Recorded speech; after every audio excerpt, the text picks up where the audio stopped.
అండి, నేను మీ జబర్దస్త్ గడ్డం నవీన్. చూస్తూనే ఉండండి ఎంఆర్ న్యూస్. లైక్ చేయండి, షేర్ చేయండి, సబ్స్క్రైబ్ చేయండి. ఎంఆర్ న్యూస్ కావాలి.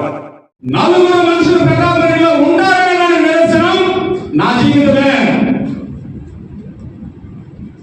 ఒక మనిషిని చంపేసైనా సరే ఆ సవాల మీద వెంటేసుకొని తన డబ్బు సంపాదించుకోవాలని వెంటేసిన వ్యక్తి నాగరికత. ఇది ఎక్కడైనా చెప్తాను, ఎప్పుడైనా నేను. ఇది రాజకీయ వేదిక కాదు,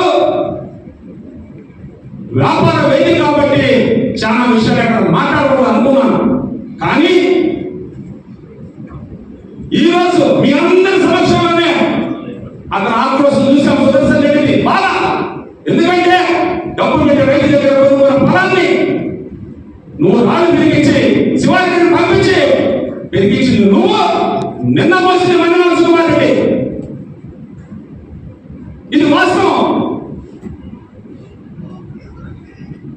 కాదా? ప్రాణం ఎక్కడికైనా సరే నేను చెప్తా సమాధానం. మనిషి అనుకున్న తర్వాత విఘ్నత మరిచి మాట్లాడుతున్నాం. ఈరోజు మనం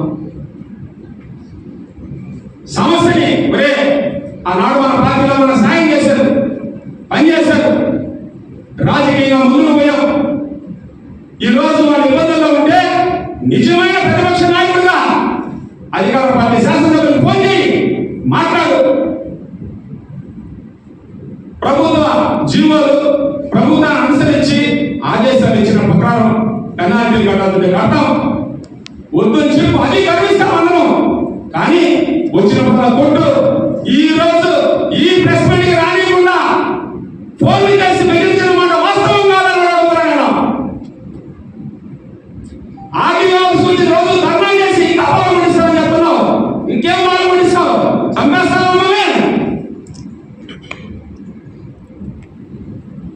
నేను ఎక్కడ బాగుపడటం లేదు. వీళ్ళందరూ మాట్లాడేదానికి ఆలోచిస్తున్నారు. సుకుమార్కి సత్యనారాయణ గారి సిద్ధం దేనికి భయపడ్డు. ప్రతాప్ రెడ్డి గారు గుర్తుపెట్టుకో. నీ గురించి మాట్లాడాలంటే నేను చాలా మాట్లాడగలను. కానీ రియల్ ఎస్టేట్ వ్యాపారస్తులు వడ్డీకి తెచ్చుకొని ఫైనాన్స్ లో 3 రూపాయలు వడ్డీకి, 4 రూపాయలు వడ్డీకి, 5 రూపాయల వడ్డీకి పెట్టుబడి తెచ్చి పెట్టి రైతు దగ్గర పొగమని వ్యాపారం చేస్తున్నాం. ఎవరి దగ్గర రియల్ ఎస్టేట్ వ్యాపారం దోచుకోవాలా? ఈ సంస్కృతి నువ్వు బెదిరేస్తావు, నన్ను సస్పెండ్ చేయించావు, నా సైట్ లోనే మిషన్ పెట్టి నడిచావు. నువ్వు ఈ సంస్కృతిని బెదిరేసినా, నువ్వు బ్లాక్ మెయిల్ చేస్తావు నన్ను. అందరినీ నన్ను పూచిగా చూపించి బెదిరించి ఇదే మహేంద్ర రెడ్డి